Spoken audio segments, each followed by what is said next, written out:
මේ ඔබ දකින්නේ හෝමුස් සමුද්‍ර සන්ද්‍රිය ආශ්‍රිත කලාපය තුළ ඉරානය විසින් එල්ල කරන ලද ප්‍රහාරයකින් විනාශ වුණු තුර්කි නෞකාවක්. මෙම නෞකාව මේ වෙද්දී හෝමුස් සමුද්‍ර සන්ද්‍රිය ආශ්‍රිත කලාපය තුළ මුහුදුබත් වෙමින් පවතිනවා. ඔබට දැන් සජීවීව දැකගත හැකි මේ යුද්ධය කෙතරම් දරුණු ප්‍රතිවිපාක මේ වන විටත් ස්ථාපනය කර තිබෙනවාද කියන කාරණය. ඒ වගේම මේ වෙද්දී ඉරානය අඛණ්ඩ ප්‍රහාර මාලාවන් ඇමරිකානු බේසස් ඉලක්ක කර ගනිමින් එල්ල කර තිබෙනවා. වාර්තා වන තොරතුරු වලට අනුව IRGC එක ඇමරිකා එක්සත් ජනපද සේවා සැපයුම් මධ්‍යස්ථාන රැසකටම ප්‍රහාර එල්ල කර තිබෙනවා. ඒ අනුව කුවේට් වලට දැවැන්ත ප්‍රහාරයක් දියත් කර තිබෙනවා. IRGC එක නිවේදනය කරන ආකාරයට කුවේට්, බහරේන්, ජෝර්දාන් මේ කියන රාජ්‍යයන් තුනටම දැවැන්ත ප්‍රහාර එල්ල කළ බව ඔවුන් සඳහන් කර තිබෙනවා.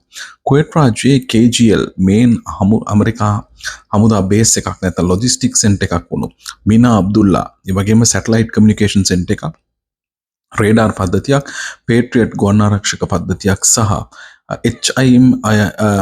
HIVARS ලෝන්ච් ප්ලැට්ෆෝම් එකක් විනාශ කළ බව මේ වෙද්දී නිවාදනය කර තිබෙනවා. ඒ වගේම බහරේන් වල ඇමරිකා එක්සත් ජනපද 5 වන ෆ්ලීට් එකට අදාළ වුණු කමාන්ඩ් ඇන්ඩ් කන්ට්‍රෝල් ඉන්ෆ්‍රාස්ට්‍රක්චර් විනාශ කළ බව මේ වෙද්දී නිවේදනය කරනවා. ඊට තෙල් ටැංකියද ඇතුළත්.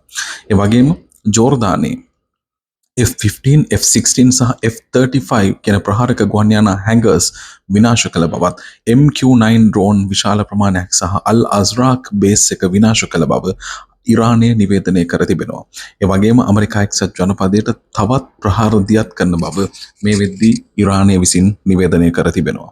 මීට අමතරව වාර්තා වන ආකාරයට සෙන්කොම් එක, එහෙමත් නැතිනම් ඇමරිකා එක්සත් ජනපද මධ්‍යම සේනා විධානය නිවේදනය කරනු ලබනවා. ඔවුන් පැය 7කට ආසන්න කාලයක් ජූලි 14 වනදා අඛණ්ඩව ඉරානයට පහර දුන් බව.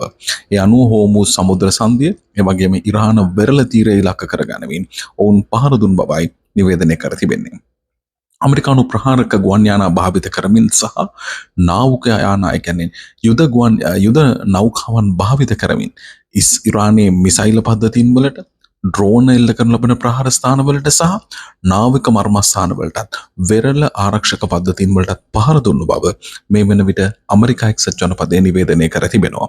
ඒ වගේම මේ වෙද්දී ඇමරිකා එක්සත් ජනපදය විසින් නීති විරෝධීව හෝමුස් සමුද්‍ර සන්ධිය අවහිර කරගෙන සිටින් ලබන ඉරාන පාර්ශවයන්ට දැඩි ප්‍රහාර එල්ල කරන බව, ඉරාන වරායන් එහි ප්‍රධාන ඉලක්කයක් බවත් මේ වන විට නිවේදනය කර තිබෙනවා. ඒ වගේම ඇමරිකා එක්සත් ජනපදය සහ ඉරානය අතර ඉස්ලාමාබාදයේදී ඇතිවුණු එකඟතාවය MOU එක, Memorandum of Understanding එක බිඳ වැටීමත් සමග එහි කිසිදු කොන්දේසියක් වැළංගු නොවන බවත්, අඛණ්ඩව පහර දෙන බවත් මේ වෙද්දී නිවේදනය කර තිබෙනවා. මේ ඔබ දකින්නේ IRGC හෙඩ් ඔෆිස් එකට, නැත්නම් ඉරාන රෙවොලූෂනරි ගාඩ් කෝප්ස් ලගේ ප්‍රධාන මූලස්ථානයට ඊ ඍජු ගුවන් ඩිරෙක්ට් ෂොට් එකක්, ඍජු ප්‍රහාරයක් එල්ල වුණු ආකාරය. ඉන් ගොඩනැගිල්ලට දැවැන්ත හානි සිදු වී ඇති බවටයි තොරතුරු වාර්තා වන්නේ. ඒ වගේම ඉරාන මිසයිල පද්ධතිය හරහා ඇමරිකා එක්සත් ජනපද ජෝර්දාන් හමුදා මූලස්ථානයට, බේස් එකට දැවැන්ත ප්‍රහාරයක් දියත් කර තිබෙනවා. මේ වෙද්දී වාර්තා වන දර්ශන වලට අනුකූලව ජෝර්දානය තුළ තිබුණු ඇමරිකානු මූලස්ථානයේ ඉතා දැවැන්ත විනාශයක් සිදු වෙලා තිබෙනවා. ඒ අනුව කින් ෆයිසාල් බේස් එක තමයි දකුණු ජෝර්දානයේ ස්ථානගත වෙලා තිබුණේ. ගුවන් ආරක්ෂක පද්ධතිය අසමත් වෙලා තිබෙනවා එල්ල වුණු මිසයිල ප්‍රහාර ව්‍යර්ථ කරන්නට.